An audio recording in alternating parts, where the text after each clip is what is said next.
My buddy, don't forget to subscribe.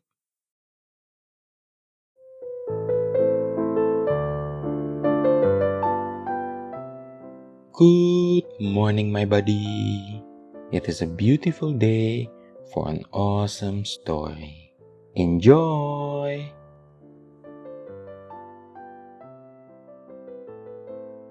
Bartleby the Scrivener, A Story of Wall Street, by Herman Melville. His countenance became intolerably fervid, as he oratorically assured me, gesticulating with a long ruler at the other end of the room, that if his services in the morning were useful, how indispensable then in the afternoon. "With submission, sir," said Turkey on this occasion, "I consider myself your right-hand man. In the morning I but marshal and deploy my columns, but in the afternoon I put myself at their head and gallantly charge the foe, thus." And he made a violent thrust with the ruler. "But the blots, Turkey," intimated I. "True, but, with submission, sir, behold these hairs. I am getting old. Surely, sir, a blot or two of a warm afternoon is not to be severely urged against grey hairs. Old age, even if it blot the page, is honourable. With submission, sir, we both are getting old." This appeal to my fellow-feeling was hardly to be resisted. At all events, I saw that go he would not. So I made up my mind to let him stay, resolving nevertheless to see to it that during the afternoon he had to do with my less important papers. Nippers, the second on my list, was a whiskered, sallow, and, upon the whole, rather piratical-looking young man of about 25. I always deemed him the victim of two evil powers, ambition and indigestion. The ambition was evinced by a certain impatience of the duties of a mere copyist, an unwarrantable usurpation of strictly professional affairs, such as the original drawing up of legal documents.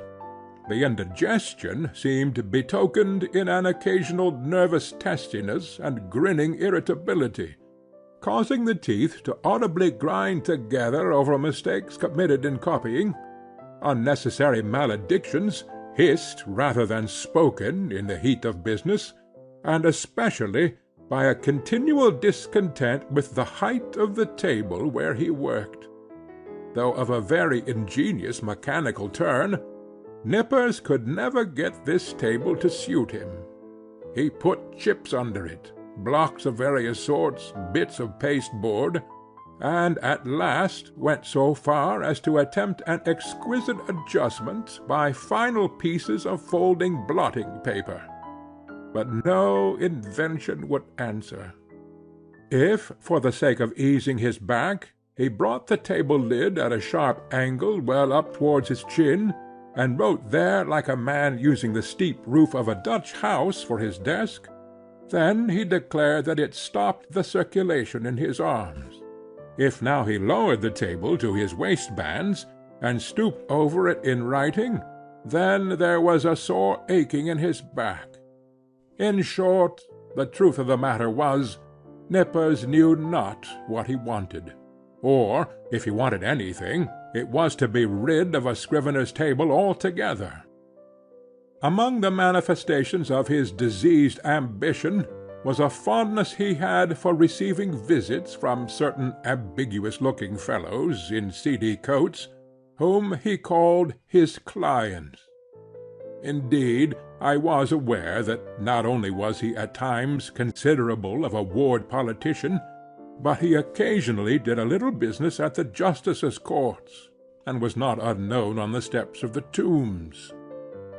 I have good reason to believe, however, that one individual who called upon him at my chambers, and who with a grand air he insisted was his client, was no other than a dun, and the alleged title-deed a bill. But with all his failings and the annoyances he caused me, Nippers, like his compatriot Turkey, was a very useful man to me, wrote a neat, swift hand, and, when he chose, was not deficient in a gentlemanly sort of deportment. Added to this, he always dressed in a gentlemanly sort of way, and so, incidentally, reflected credit upon my chambers. Whereas with respect to Turkey, I had much ado to keep him from being a reproach to me. His clothes were apt to look oily, and smell of eating-houses. He wore his pantaloons very loose and baggy in summer. His coats were execrable. His hat, not to be handled. But while the hat was a thing of indifference to me, inasmuch as his natural civility and deference, as a dependent Englishman, always led him to doff it the moment he entered the room, yet his coat was another matter. Concerning his coats, I reasoned with him, but with no effect. The truth was, I suppose, that a man of so small an income could not afford to sport such a lustrous face and a lustrous coat at one and the same time. As Nippers once observed, Turkey's money went chiefly for red ink. One winter day I presented Turkey with a highly respectable-looking coat of my own, a padded grey coat of a most comfortable warmth, and which buttoned straight up from the knee to the neck. I thought Turkey would appreciate the favour, and abate his rashness and obstreperousness of afternoons. But no. I verily believe that buttoning himself up in so downy and blanket-like a coat had a pernicious effect upon him, upon the same principle that too much oats are bad for horses. In fact, precisely as a rash, restive horse is said to feel his oats, so Turkey felt his coat. It made him insolent. He was a man whom prosperity harmed.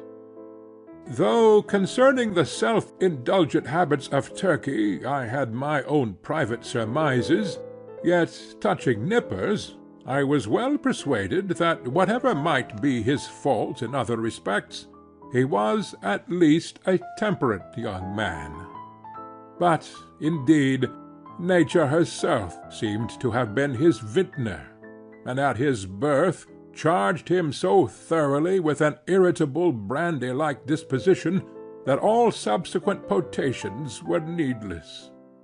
When I consider how, amid the stillness of my chambers, Nippers would sometimes impatiently rise from his seat, and stooping over his table, spread his arms wide apart, seize the whole desk, and move it and jerk it with a grim grinding motion on the floor, as if the table were a perverse voluntary agent intent on thwarting and vexing him, I plainly perceive that for Nippers brandy and water were altogether superfluous.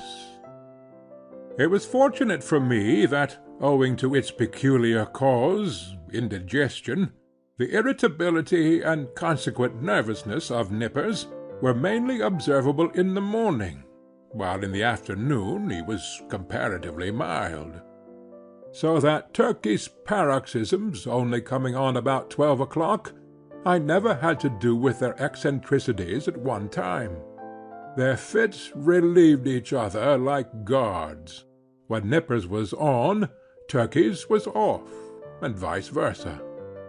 This was a good natural arrangement, under the circumstances. Gingernut, the third on my list, was a lad some 12 years old. His father was a carman, ambitious of seeing his son on the bench instead of a cart before he died. So he sent him to my office as a student at law, errand boy, and cleaner and sweeper, at the rate of $1 a week. He had a little desk to himself, but he did not use it much. Upon inspection, the drawer exhibited a great array of the shells of various sorts of nuts. Indeed, to this quick-witted youth, the whole noble science of the law was contained in a nutshell. Not the least among the employments of Gingernut, as well as one which he discharged with the most alacrity, was his duty as cake and apple purveyor for Turkey and Nippers. Copying law papers being proverbially dry, husky sort of business, my two scriveners were fain to moisten their mouths very often with Spitzenbergs, to be had at the numerous stalls nigh the custom-house and post-office.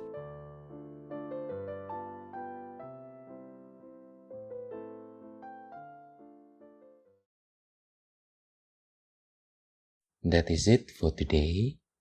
Thank you for being my buddy. Have a great day.